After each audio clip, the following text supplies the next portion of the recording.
ma ne C'est ça le Ramadan. awa Wally Seck et son Ramadan. awa tournel Écho. inshallah dañ koy dagg ba le 22 juin Écho.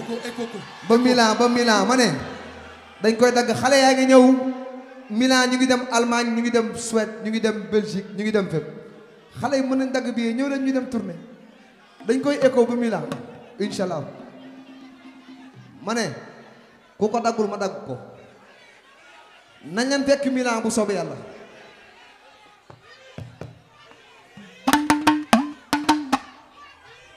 yéen maa leen di fay wala Fili ba. ok séq leen ko benn la sukul laa leen may ku ma ñaanaat dama bandaya dama rek ku ma ko ñaanaat nag bis moom ku ma ko ñaanaat xot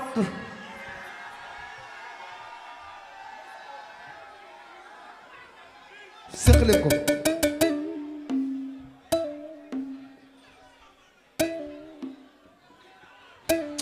xale yi dinañ toj tournée bi de ñi ma gis